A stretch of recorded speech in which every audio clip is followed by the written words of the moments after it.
One difficulty LCAP writers have is consistently determining if an LCAP action is contributing as defined in Education Code and the LCAP instructions.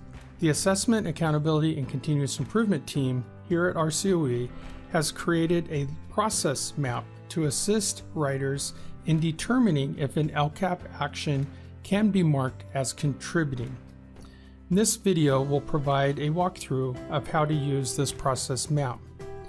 Importantly, simply budgeting supplemental concentration funds is not the sole determinant of contributing.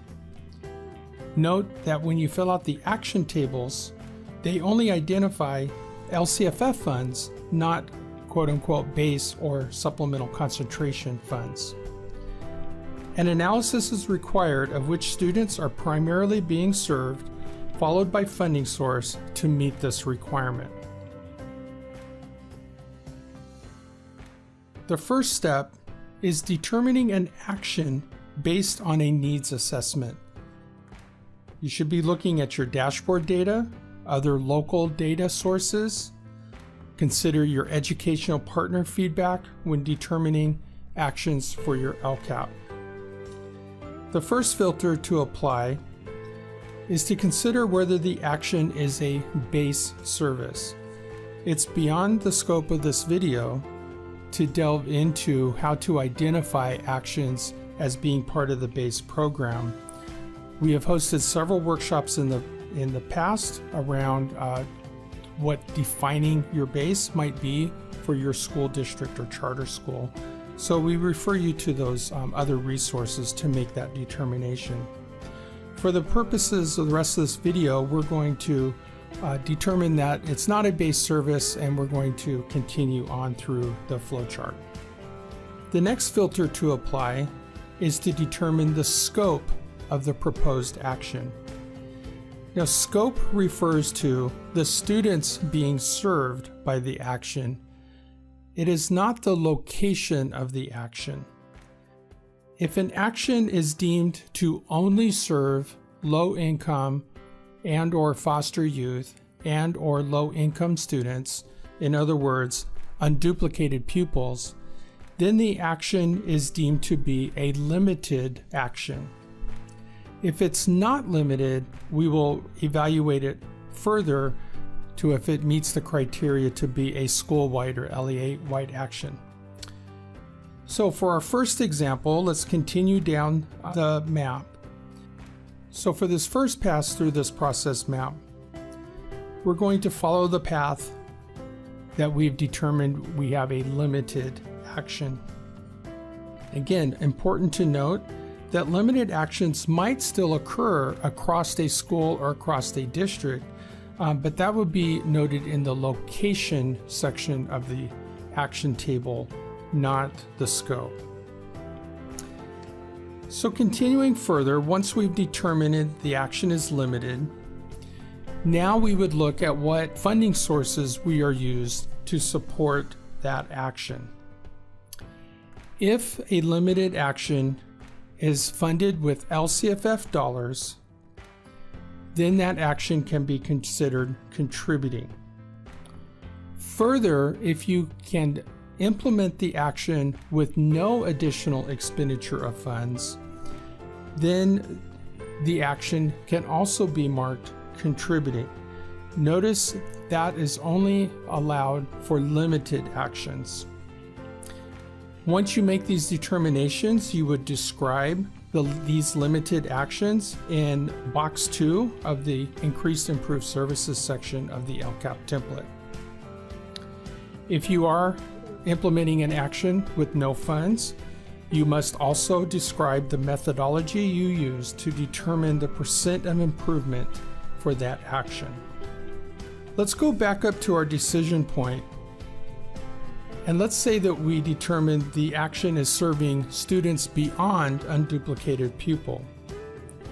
So now we're going to evaluate this action to see if it meets the criteria to be considered a wide action. This requires us to look to see if the action is principally directed to low-income foster youth and/or EL students, And will the action be effective in meeting their needs? Again, the focus must still be on unduplicated pupils. You must be able to identify the needs, conditions, and circumstances of unduplicated pupils in developing the action. Once you've made that determination, once again, we will look at the funding for that action. Wide actions that are funded with LCFF dollars may be marked contributing. In box 1 of the Increased Improved Services section, you would then identify what were the needs, conditions, and circumstances that led you to develop this action. You would describe the action, and then finally, the outcomes that should be improved once the action is implemented. A quick side note, for districts with an unduplicated pupil percentage of less than 55%, or school-wide actions at schools with an unduplicated pupil percentage of less than 40%, have additional requirements that must be met in the Increased Improved Services section. We've talked about actions that have been implemented using LCFF dollars, or limited actions that are being implemented with no additional expenditure of funds, and those can be marked contributing. Note that if you are implementing actions using other funds, so this would be other state funds, other state categorical funds, federal categorical funds such as Title I or Title II, Title III, none of these amounts can be considered contributing. If you are multi-funding actions, the portion that is LCFF funded can be considered contributing, but the remaining amounts do not calculate in meeting your Increased Improved Services percentage. One note of caution, over the last 2 school years, districts had received significant additional resources through state funding. And over the course of the pandemic, districts have received many additional federal resources.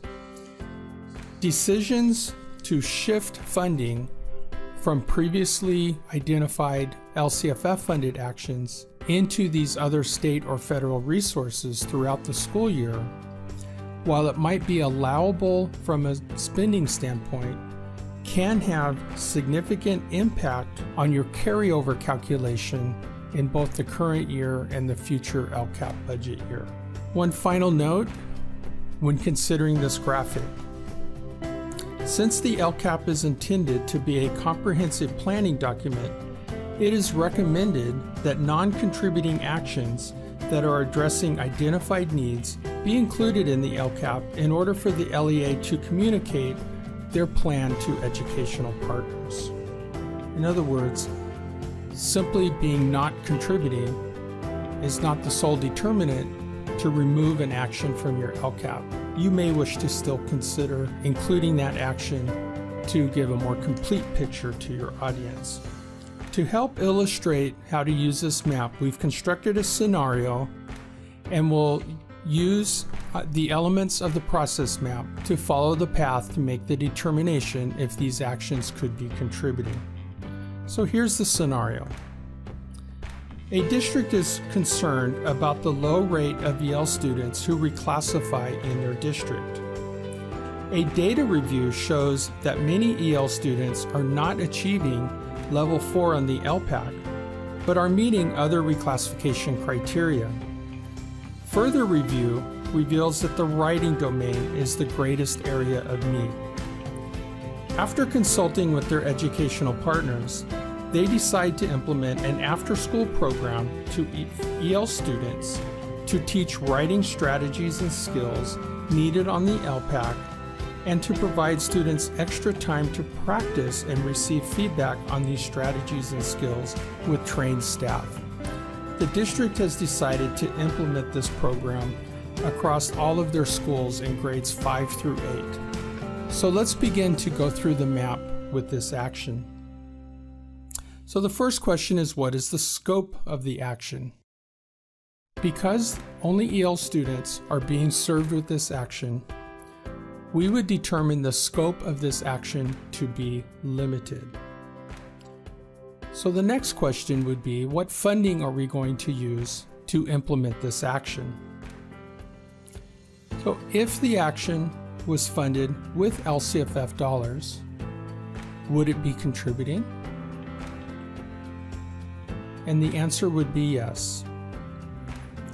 Any limited action that is not a base action funded through LCFF dollars is contributing. Now let's consider if this program was implemented in an existing after-school program and it did not require any additional funds to implement the program. Could it still be contributing? And again, because it is a limited action, the district could consider it contributing if there were no additional funds expended to implement the program. The district would need to describe how they are calculating the percent of improvement for that program.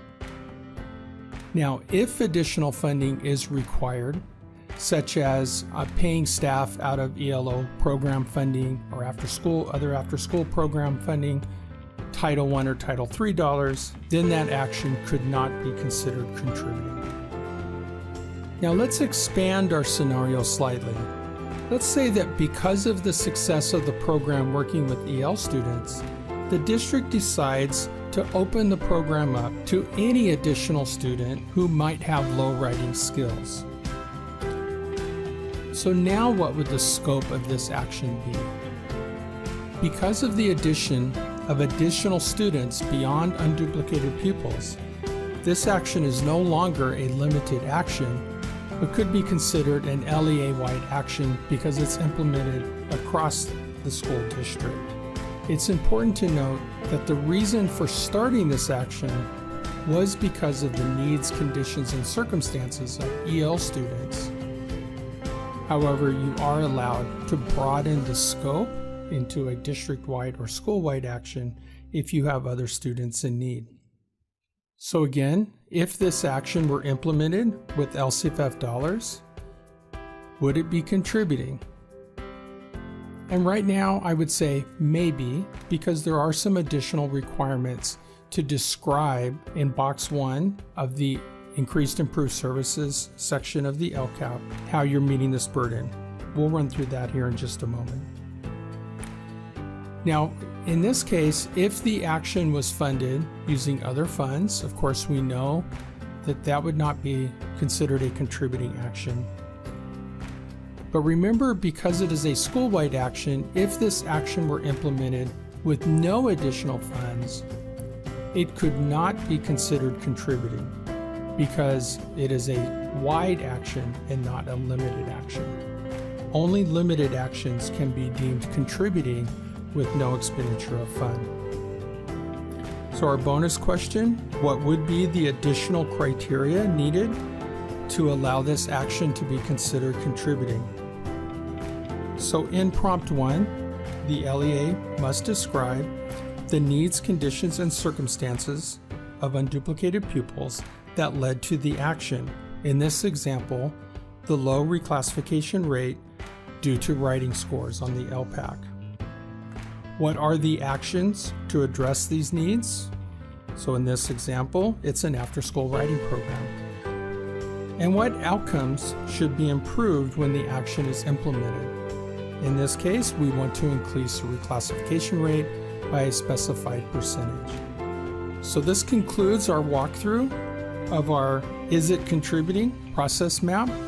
Thank you for listening, and we look forward to having you join us future videos or workshops.